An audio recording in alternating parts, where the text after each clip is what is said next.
Hello বন্ধুরা, পশ্চিমবঙ্গের মুখ্যমন্ত্রী মমতা বন্দ্যোপাধ্যায় ইতিমধ্যে লক্ষ্মীর ভাণ্ডার প্রকল্প চালু করেছে এবং এই প্রকল্পের মাধ্যমে পশ্চিমবঙ্গের মহিলারা 1000 টাকা এবং 1200 টাকা পেয়ে থাকে। ঠিক তেমনই এবার মোদী সরকার পশ্চিমবঙ্গ সহ বিভিন্ন রাজ্যের মহিলাদের জন্য একটি নতুন প্রকল্প চালু করেছে। এই প্রকল্পের টাকা কিন্তু আপনারা প্রতি মাসে 2100 টাকা করে পেয়ে যাবেন এবং এই প্রকল্পের রেজিস্ট্রেশন ইতিমধ্যেই কিন্তু শুরু হয়ে গেছে।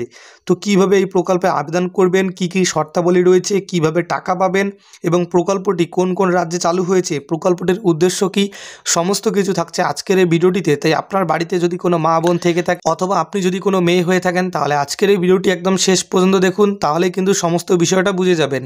আর অবশ্যই কিন্তু আপনারা কীভাবে টাকা পাবেন সেটাও এই ভিডিওটির মাধ্যমে বলে দেবো। তাই ভিডিওটি শুরু করার আগে আমাদের চ্যানেলটিকে অবশ্যই সাবস্ক্রাইব করে বেল আইকনটা অন করে দিন। চলুন তাহলে ভিডিওটি শুরু করা যাক। তো বন্ধুরা, ওয়ান স্ক্রিনে দেখতেই পাচ্ছেন বলা হয়েছে পশ্চিমবঙ্গ সরকার মহিলাদের আর্থিক সুরক্ষা প্রদান করার জন্য লক্ষ্মীর ভাণ্ডার প্রকল্পের মতো একাধিক জনকল্যাণমূলক প্রকল্প চালিয়ে এসেছে। ঠিক তেমনই কেন্দ্রীয় সরকারের একটি নতুন প্রকল্প হলো মহিলা সম্মান যোজনা প্রকল্প। তো এই প্রকল্পের মাধ্যমে কিভাবে টাকা পাবে মহিলারা সমস্তটাই কিন্তু আমরা এখন দেখে নেব। দেখতে পাচ্ছেন এরপরে বলা হয়েছে এই প্রকল্পের আওতায় 18 বছর বা তার বেশি বয়সী মহিলারা মাসে 2100 টাকা করে ভাতা পাবেন। এই প্রকল্পের রেজিস্ট্রেশন ইতিমধ্যে চালু হয়ে গিয়েছে এবং আজকের এই ভিডিওটিতে আমরা কিন্তু সমস্ত বিষয় জেনে নেব। তো আজকের ভিডিওটিতে আমরা কি কি জানবো আগে কি আপনাদের বিস্তারিত বলে দিই।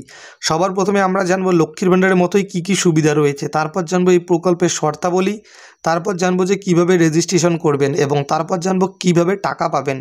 এরপর জানবো প্রকল্পটি কোন কোন রাজ্যে চালু হয়েছে এবং প্রকল্পটির কি কি উদ্দেশ্য রয়েছে। তো অবশ্যই কিন্তু ভিডিওটি আপনাদের শেষ পর্যন্ত দেখতে হবে এই প্রকল্পের টাকা পাওয়ার জন্য।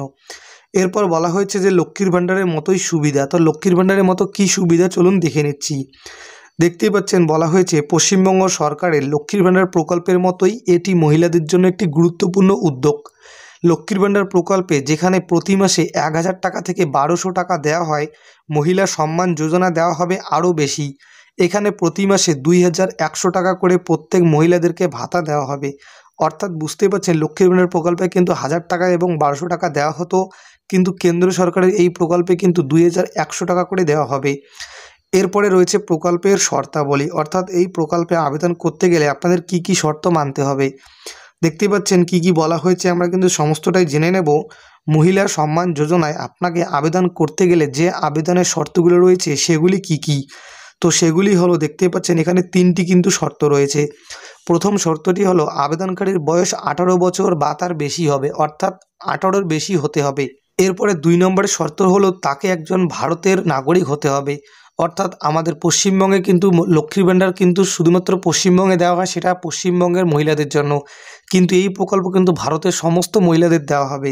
অর্থাৎ আপনি যে কোনো রাজ্য থেকে দেখলেই কিন্তু আপনি টাকাটি পেয়ে যাবেন। এরপরে বলা হয়েছে 3 নম্বরে আবেদনকারী মহিলার নিজস্ব ব্যাঙ্ক অ্যাকাউন্ট থাকতে হবে যেখানে টাকা পাঠানো হবে। অর্থাৎ শুধুমাত্র এই 3টি কিন্তু শর্ত রয়েছে, 1 2 3, সেটা কিন্তু আপনারা দেখে নিলেন। তো এবারে বলা হয়েছে যে কিভাবে আবেদন করবেন, দেখুন কিভাবে রেজিস্ট্রেশন করবেন সেটাও কিন্তু বলা হয়েছে। তো বলা হয়েছে কেন্দ্রীয় সরকারের মহিলা সম্মান যোজনা রেজিস্ট্রেশন ইতিমধ্যে শুরু হয়ে গিয়েছে। এই প্রকল্পে আবেদন করতে পারেন নিকটবর্তী যে কোনো কমন সার্ভিস সেন্টার বা অনলাইন সরকারি পোর্টালে। তো বুঝতে পারছেন আবেদনও কিন্তু শুরু হয়েছে। তো কিভাবে টাকা পাবেন সেটাও আমরা এখন জেনে নেব। তো দেখতেই পাচ্ছেন বলা হয়েছে কিভাবে টাকা পাবেন। তো দেখুন এখানে বলা হয়েছে আবেদনকারীর তথ্য যাচাই করার পর তার ব্যাঙ্ক অ্যাকাউন্টে প্রতি মাসে 2100 টাকা করে সরাসরি পাঠানো হবে। তো প্রতি মাসে কিন্তু 2100 টাকা করে পাঠানো হবে এবং বলা হয়েছে এই প্রকল্পের স্বচ্ছতা বজায় রাখতে পুরো প্রক্রিয়া ডিজিটাল এবং সরাসরি ব্যাঙ্ক ট্রান্সফারের মাধ্যমে সম্পন্ন হবে। অর্থাৎ কারো হাত দিয়ে কিন্তু নয়, সরাসরি ব্যাঙ্ক অ্যাকাউন্টে এই টাকাটি কিন্তু দেওয়া হবে। তো এবারে আমরা জেনে নেব যে কোন কোন রাজ্যে চালু হয়েছে। দেখতেই পাচ্ছেন এরপরে বলা হয়েছে প্রকল্পটি কোন কোন রাজ্যে চালু করা হয়েছে। তো বলা হয়েছে এই কেন্দ্রীয় প্রকল্পটি আপাতত দিল্লিতে চালু করা হয়েছে, যদিও পশ্চিমবঙ্গে এখনও পর্যন্ত চালু করা হয়নি। তবে 2026 সালের মধ্যে বিধানসভা নির্বাচনের আগে সরকার মহিলাদের জন্য নতুন প্রকল্প আনতে পারে এমনটাই আশা করছে বিশেষজ্ঞরা। অর্থাৎ কিছুদিন আগেই কিন্তু আপনারা জানেন ভোট ছিল, তখনও কিন্তু লোকসভা ভোটে অমিত শাহ এবং আপনারা কিন্তু জানেন অনেকেই কিন্তু বিজেপির ঘোষণা করেছিল যে পশ্চিমবঙ্গে এমন একটা প্রকল্প নিয়ে আসবে যেই প্রকল্পের মাধ্যমে মহিলাদেরকে বেশি বেশি টাকা দেওয়া হবে লক্ষ্মীর ভাণ্ডারের মতো। তো ঠিক তেমনই কিন্তু এখন বলা হচ্ছে যে বিধানসভা ভোটের আগে সেটা চালু করা হবে। তো যখনই চালু করা হবে আপনাদের অবশ্যই ভিডিওর মাধ্যমে জানিয়ে দেবো। তো এই ভিডিওটি আপনাদের একটু উপকার এসে থাকলে ভিডিওটিতে একটা লাইক করে চ্যানেলটিকে সাবস্ক্রাইব করে দেবেন। দেখা হচ্ছে অন্য কোনো একটা ভিডিওতে, ততক্ষণের জন্য ভালো থাকবেন, সুস্থ থাকবেন, ধন্যবাদ।